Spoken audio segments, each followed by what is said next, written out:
সকাল সকাল বেরিয়ে পড়লাম গন্তব্যস্থল বৃন্দাবন। চলো যাওয়া যাক বৃন্দাবন বাঁকে বিহারীর কাছে। আজ প্রায় 26 দিন হয়ে গেল আমার সাইকেল যাত্রা। আজ আমি পৌঁছাবো বৃন্দাবনে, মনে খুব আনন্দ নিয়ে যাচ্ছি। চলো ওখানে যাই এবং রাস্তার মাঝে কি খাবো, কি করব না করব সমস্ত আপডেট তোমরা পেয়ে যাবে। অবশ্যই ভিডিও দেখবে, আশা করি প্রত্যেকের ভালো লাগবে। চলো এগিয়ে যাওয়া যাক। আমি বেরিয়ে অনেকটা রাস্তা চলে এসেছি। এখন আর মাত্র বৃন্দাবন বাকি আছে 80 কিলোমিটার। চলো সামনে গিয়ে ওরা চিড়ে ভাজা খাবো, একটু বসবো, তারপর আবার সামনে থেকে এগিয়ে যাব। অনেকটা পথ চলে এসেছি, আর মাত্র বাকি আছে 30 কিলোমিটার।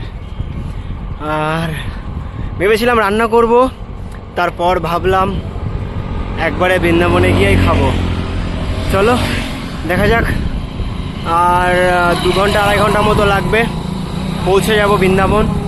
তারপর দুপুরে খাওয়া দাওয়া করবো ওখানেই। চলো যাওয়া যাক বৃন্দাবন। এক্সপ্রেসওয়ে, হাইওয়ে সব কিছু ছেড়ে দিয়ে এখন আমি নর্মাল গ্রামের যে রোডগুলো থাকে, যেমন আমাদের কৃষ্ণগঞ্জ থেকে বিষ্ণুপুর, ঠিক এমন রোড দিয়ে যাচ্ছি। রাস্তা ভালো, কোনো অসুবিধা নেই। পুরো রাস্তা একদম চকচক করছে, সব ঠিকঠাক। এইভাবেই আর কিছুক্ষণের মধ্যেই পৌঁছে যাব।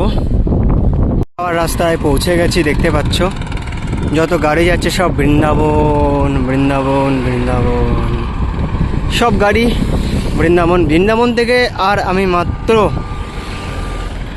8 কিলোমিটার দূরে আছি।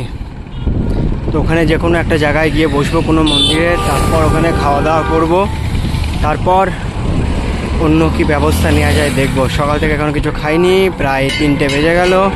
টার্গেট ছিল বৃন্দাবন পৌঁছানোর, তো অবশেষে পৌঁছে গেলাম বৃন্দাবন। গাইস, বৃন্দাবনের প্রথম ঝলকটা দেখে নাও, একটা সুন্দর অনুভূতি। এই যে বৃন্দাবন নতুন ব্রিজ হচ্ছে, এটা আগে ছিল। আর ঠিক আমার সামনে দেখতে পাচ্ছ বৃন্দাবন। প্রেম সে বলো জয় শ্রীকৃষ্ণ, প্রেম সে বলো রাধে রাধে। সকলকে গুড ইভিনিং। তো আমি চলে এসেছি বৃন্দাবনে এসে ডরমেটরি রুম নিয়ে নিয়েছি। আজকে থেকে 3 দিন বুক করে নিয়েছি, 3 দিন এখানেই থাকবো, তারপর এখান থেকে অন্য জায়গায় যাব। রুমটা দেখায় চলো একবার। তো গাইস, এটা হচ্ছে কি ডরমেটরি। এখানে একসাথে 8-9 জন থাকে টোটাল, দেখতে পাবে দাদারা সব শুয়ে আছে। আর এটা একদম লাস্টে আমি জায়গা নিয়েছি। তো চলো আগে স্নান করে ফ্রেশ হয়ে নিই। অবস্থা পুরো খারাপ, কাল প্রায় 6টা পর্যন্ত সাইকেল চালিয়ে স্নান হয়নি। আজকে প্রথমে স্নান করে নেবো, তারপর খাওয়া দাওয়ার ব্যবস্থা। চলো আগে স্নান করে নিই। স্নান করে চলে এসেছি, আর এখন একটু ঘুমাবো। তো আশা করি আজকের ভিডিও প্রত্যেকের ভালো লেগেছে। ভিডিও যদি ভালো লাগে তাহলে অবশ্যই একটা লাইক, আর চ্যানেলে নতুন হয়ে থাকলে অবশ্যই চ্যানেলকে সাবস্ক্রাইব করে দেবে। চলো দেখা হচ্ছে কাল সকালে প্রেমানন্দজি মহারাজের কাছে। ততক্ষণ ভালো থেকো, সুস্থ থেকো, টাটা।